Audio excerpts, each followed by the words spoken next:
Albert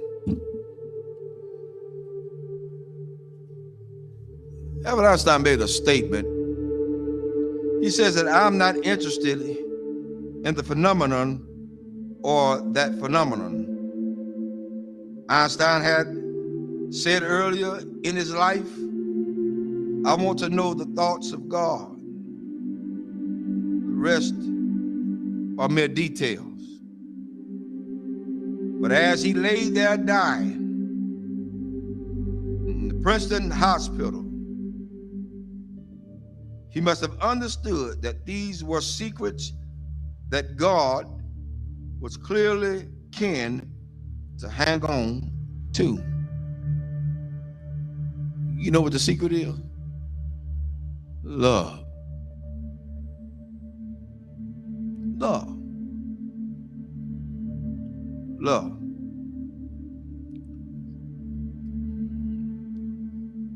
I'm going to share something tonight with everybody, and hopefully it'll hit close to home. To understand the mind of God is to understand the power of love. God is love.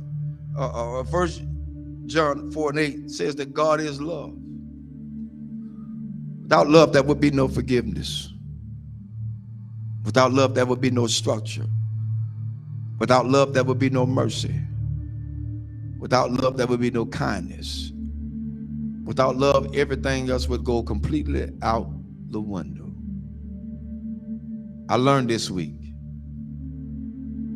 Took some people to let me know that I was still hurting.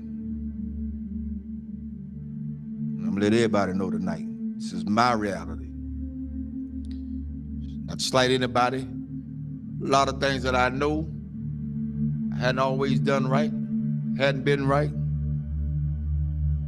But I had an incident this week to wake me up real good. At certain points, we can give our children what we didn't have so much until we forget about teaching them structure. This week, I learned at some point you won't be respected. And that's for everybody. You're not going to be respected because they feel the way they feel. They're emotionalized. They're emotional creatures. Therefore, they don't know. But I did the one thing I thought that I would never do. Turn and walk. That's where I was. But I found out that I had a whole halo of hurt that I'd never been released from.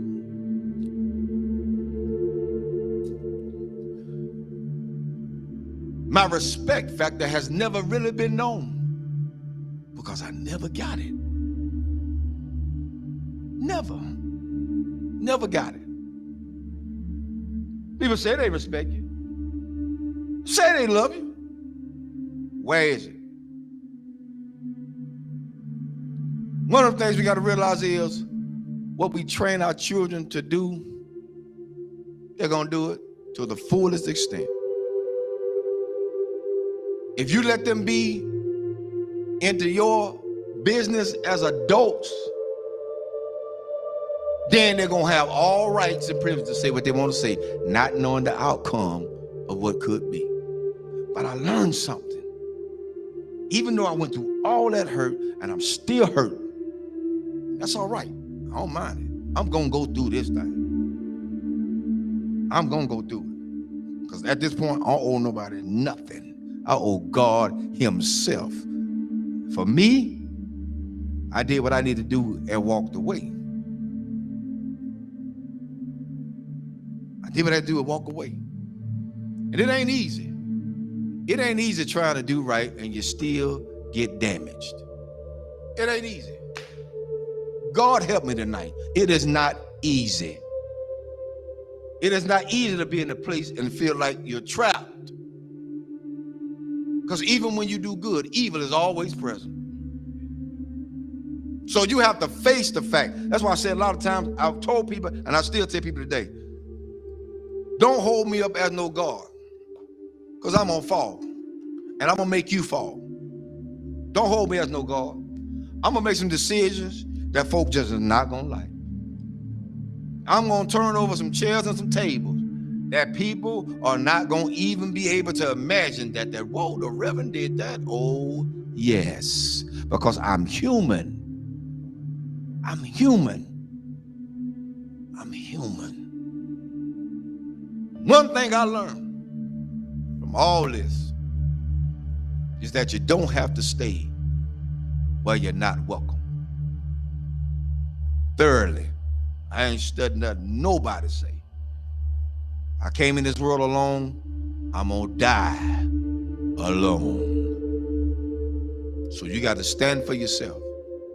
I'm teaching my children that now, and I'm teaching them that from a distance right now. Because what could have happened didn't. And I love all of them. I love everybody. I love everybody. But there comes a point in your life you got to let go. You got to let go. How long do you have to put up with a lot of stuff? You did your part. You did what you can do. Now it's time to let them go. A lot of parents out there suffering now, and I'm telling all parents out there now, you done did all you could with your child. They're in their adulthood. They think they know it all. They done seen the world. They got more sense than you. Let them go. Release them in the Lord's hand.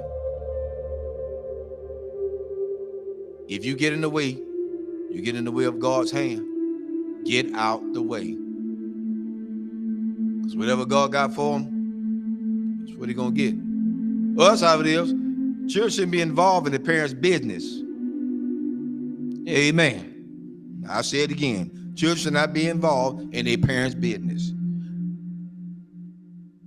Whatever go on between those two, that's their problem. Not the children.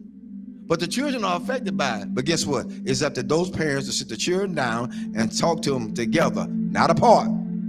Together.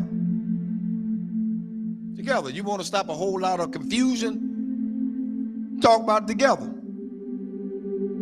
You don't want to break down the communication? Talk about it together.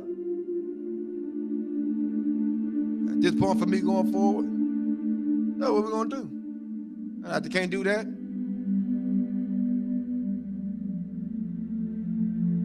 I ain't playing with them. There's a lot you can do. And God help me. I'm strong as an ox. But the Lord is a protector and a shield from everything.